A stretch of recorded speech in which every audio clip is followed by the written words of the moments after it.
As principais narrativas da esquerda brasileira e de alguns dos ministros do STF foram simplesmente destruídas, esmagadas, nos poucos minutos em que microfones foram deixados nas mãos de Janja e de Felipe Neto. No vídeo de hoje eu vou mostrar para você as tentativas de lacração desses dois nesse último final de semana, como isso impacta nas mentiras que são utilizadas para criminalizar a direita brasileira. Vou mostrar ainda uma pérola de Janja em uma entrevista que, sinceramente, foi a maior de todas até hoje, e ainda o novo luxo que ela está exigindo que seja bancado com dinheiro público. Bom, vamos lá. Ainda estávamos no mês de outubro quando saiu uma notícia de que os diplomatas chineses, de posse de um dossiê das intromissões de Janja no governo brasileiro, deixavam claro ao Itamaraty que não queriam improvisos além dos protocolos na visita de Xi Jinping ao Brasil. Eles determinavam ainda que a primeira-dama não poderia participar de reuniões fechadas dos presidentes com os seus assessores, onde a agenda bilateral é revisada. Pois é, os chineses pareciam estar prevendo as inúmeras presepadas que Janja protagonizaria ao longo dos dias de eventos relacionados ao G20 no Brasil. Se bem que, com base no histórico, qualquer ser humano em sã consciência já poderia imaginar que alguma gafe sairia dali, só não imaginávamos que seriam tantas em tão pouco tempo. Começamos por aquela que você já deve ter visto nas redes sociais, do ataque dela a Elon Musk. Era essa consideração que eu queria fazer, que esse tema a gente colocou aqui no CRIA. Alô? Uma buzina de navio. É o Elon Musk. Eu não tenho medo de você, inclusive. Boa! Fuck you, Elon Musk. Pois é, como se não bastasse o vergonhoso comportamento da primeira-dama por si só, agindo como se fosse uma adolescente rebelde compartilhando a sua revolta nas redes sociais, ainda há a ironia do fato de que essa declaração foi feita justamente em um evento onde estava sendo discutida a narrativa da necessidade de regulamentação das redes sociais para combater a desinformação e o discurso de ódio. Por sinal, a voz que você ouviu ao fundo nesse vídeo, dialogando com Janja, é a de Felipe Neto, aquele que era um deplorável influencer lacrador nas redes sociais, até que Lula voltou à presidência e o transformou no herói nacional do combate ao ódio e às fake news. Enfim, o ataque feito por Janja já foi uma prova incontestável de que o tal combate ao discurso de ódio é uma farsa. Afinal, a própria primeira-dama externou a sua raiva publicamente, sem o menor pudor. Mas esse foi apenas o começo. O vídeo de Janja dizendo "Fuck you, Elon Musk" chegou ao bilionário empresário, que integrará inclusive o governo Trump a partir de janeiro de 2025. Diante do vídeo, Musk apenas riu e comentou: eles perderão a próxima eleição. Mas aí entrou em ação o super-herói do combate ao discurso de ódio, Felipe Neto, que não poderia se omitir diante de uma situação claríssima como essa. Só que, em vez de combater o discurso de ódio praticado por Janja, para ser coerente com os seus discursos, ele endossou o ataque. Além de publicar ele próprio no seu perfil na rede social X uma foto dele e de Janja com a legenda "Fuck you, Elon Musk", que é justamente o dono da rede social em questão, Felipe Neto ainda respondeu ao comentário de Musk sobre perder a próxima eleição, dizendo: veremos, tente interferir, eu imploro, apenas tente. Agora vamos analisar aqui esse comentário. Primeiro, de que forma Elon Musk poderia interferir na eleição presidencial brasileira de 2026? Fazendo campanha para um candidato, como ele fez para Trump em 2024? Não há absolutamente nada na legislação brasileira ou no mundo que possa impedir que isso aconteça. Afinal, se houvesse, Felipe Neto não poderia ter feito campanha para Lula. Elon Musk poderia interferir também usando a sua rede social, o X, para favorecer um candidato, censurando seu principal adversário ou simplesmente favorecendo um dos lados através do próprio algoritmo da plataforma. É proibido fazer isso? Não, a rede social é dele, é uma rede privada e ninguém é obrigado a participar dela. É muito diferente, por exemplo, de uma decisão judicial em relação às campanhas, como aconteceu várias vezes em 2022. Isso é uma interferência irregular. Agora, o dono da rede social usar a sua rede social em favor de um candidato não tem absolutamente nada de errado.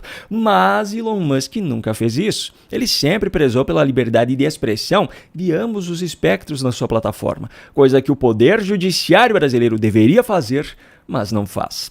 Pois bem, diante desses cenários, o que exatamente Felipe Neto está querendo dizer com a sua ameaça? Se ele mesmo, pessoalmente, impediria Elon Musk de fazer alguma coisa, ele está fazendo uma ameaça de violência física ou talvez até de um atentado, mas se ele está falando no sentido de que a justiça brasileira faria alguma coisa contra Elon Musk ou contra o X a pedido dele, aí a coisa é mais grave ainda. Quem é Felipe Neto para apitar alguma coisa em relação a uma eleição no Brasil? Que justiça seria essa que se submeteria a um influenciadorzinho deplorável? E cadê a narrativa do respeito à democracia? Se for a vontade da maioria dos eleitores, o candidato apoiado por Elon Musk será eleito e pronto. O que importa a opinião do Felipe Neto? Quem ele acha que é? Será que esse cara não cansa de passar vergonha? Enfim, voltando ao foco da discussão até aqui. Janja e Felipe Neto já destruíram as narrativas do combate ao discurso de ódio e a da garantia da democracia. Mas não paramos por aí, porque nesse mesmo evento, Janja ainda chamou Alexandre de Moraes de grande parceiro e o cara que se explodiu em Brasília de bestão. A gente convidou o ministro Alexandre de Moraes, que tem sido um grande parceiro nessa questão das fake news e tal, por mais que seja difícil, ele está enfrentando, e por conta do que aconteceu em Brasília, inacreditavelmente aconteceu em Brasília essa semana, e o bestão lá acabou se matando com fogo de artifício, mas enfim, é incrível. Primeiro, Moraes é ministro do Supremo Tribunal Federal. Ele não tem que ser parceiro de ninguém. A função dele é julgar casos que vão ao STF de maneira imparcial e de acordo com a legislação vigente. Ponto. O que Janja falou entrega uma parceria de Moraes com o governo Lula em relação a uma pauta defendida pelo governo, e isso vai totalmente contra a Constituição Federal. Segundo ponto, ao debochar do bestão, nas palavras dela, Janja desmente a narrativa dos integrantes do governo Lula e de ministros do STF de que o cidadão que fez isso não era um lobo solitário, que era parte de um organismo e blá blá blá. Os mesmos que defendem até o fim que Adélio Bispo agiu totalmente sozinho no seu atentado contra Bolsonaro, mesmo com todas as inconsistências na história, como o advogado caríssimo que já estava esperando por ele na delegacia, agora tentam fazer justamente o inverso contra o bestão, nas palavras de Janja. Só que as próprias palavras de Janja mostram que tudo isso não passa de mais uma narrativa mentirosa. Mas calma, que as escapadas da primeira-dama estão longe de terminar. Bom, a imprensa internacional repercutiu sobre o ataque feito por Janja a Elon Musk. E até mesmo Lula, em um discurso na presença de Janja, deu uma chamada de atenção indireta, fazendo com que ela ficasse com cara de poucos amigos ao fundo do vídeo. Eu queria dizer para vocês que essa é uma campanha em que a gente não tem que ofender ninguém. Nós não temos que xingar ninguém. Nós precisamos apenas indignar a sociedade. Indignar as pessoas que conquistaram o direito de comer. O caso, pelo jeito, repercutiu tão negativamente dentro do governo que Janja desistiu de participar do Global Citizen Now, um evento paralelo ao G20 que aconteceu neste domingo no Rio de Janeiro, e do qual ela seria uma das palestrantes. Pois é, diante dos fatos, eu não sei se foi ela quem desistiu ou se foram os integrantes do governo que desistiram ela para que não houvesse risco de sair mais uma besteira. Até porque não foi só no sábado que ela falou muito mais do que devia. Ainda na sexta, ela ficou irritada com a pessoa da plateia que chamou o festival Aliança Global contra a Pobreza e a Fome de Janjapalooza. Aliança Global contra a Fome e a Pobreza. Quem teve no festival? Janjapalooza. Não, filha, é a Aliança Global contra a Fome e a Pobreza. Vamos ver se consegue entender a mensagem, tá? É isso. Olha, se em vez de usar as estatais, ou seja, dinheiro do povo, para bancar um evento que foi mais um fracasso de público, mas que pagou um cachê simbólico de R$30 mil para cada artista, Janja tivesse usado esse dinheiro para distribuir comida para quem tem fome, quem sabe as pessoas tivessem entendido a mensagem. As pessoas não entenderam essa mensagem porque simplesmente não foi essa a mensagem. A mensagem é que foi um festival bancado com dinheiro público para promover Janja, ou seja, um Janjapalooza. Enfim, voltando ainda à repercussão do ataque a Elon Musk, Janja ainda se recusou a responder um jornalista sobre um possível arrependimento de ter feito essa declaração.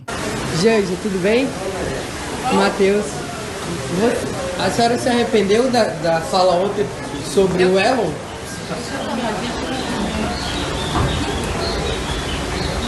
Aqui não, viu? Agora, acredite se quiser, mas ela ainda conseguiu superar todas essas gafes com um argumento usado em uma entrevista. Veja só qual é, segundo Janja, o motivo para que ela não tenha um gabinete oficial como primeira-dama no Palácio do Planalto. Aqui no Brasil, quando cogitou-se a ideia de você ter um gabinete, a ideia foi assim, espancada, foi né? massacrada. Massacrada. Por quê? Por machismo, por misoginia, não só de homens, mas de mulheres, porque mulheres também cometem misoginia e machismo, vamos deixar isso bem claro. Será que ela percebeu que ela está falando que o próprio governo Lula é machista, misógino? Afinal, se eles quisessem que isso acontecesse, que ela tivesse um gabinete oficial, já teriam feito, pois a legislação brasileira pouco importa para o governo e os ministros do Supremo sempre endossam tudo que eles fazem. Será que ela lembra que o Brasil já teve uma mulher presidente? Do partido dela, inclusive. E como se não bastasse tamanha ignorância e falta de compromisso com o mínimo de coerência na sua fala, ela ainda fez questão de chorar as suas mágoas porque o dinheiro público não está sendo usado ainda para sustentar todos os luxos que ela gostaria, como, por exemplo, as roupas que ela usa. Se eu quiser produzir alguma coisa, né, uma carta, alguma coisa, eu pago do meu bolso, isso ninguém sabe, eu pago do meu bolso a produção das coisas, cartão, tudo é do meu bolso que eu pago, porque eu não tenho nada disso, quer dizer, né, as roupas que eu uso, né, tudo sai dali, não tem nada. Então, sabe? Para prestar conta sobre como o dinheiro público foi gasto nas viagens dela, por exemplo, Janja não ocupa cargo público e não exerce função pública. Mas a mesma Janja acha que, além dos móveis luxuosos para o Palácio da Alvorada, dos treinamentos para cozinheiros e garçons, das suítes faraônicas onde ela e Lula ficam hospedados, do novo avião presidencial de R$1,5 bilhão que está a caminho, ela ainda deveria ter roupas compradas com dinheiro público. Pois é, essa é a mesma Janja que promoveu o Festival Aliança Global contra a Pobreza e a Fome, aquele onde as estatais bancaram artistas que não conseguem trazer público aos seus shows, mas não distribuiu um prato de comida para aqueles que realmente têm fome nesse país. Um grande abraço e até a próxima.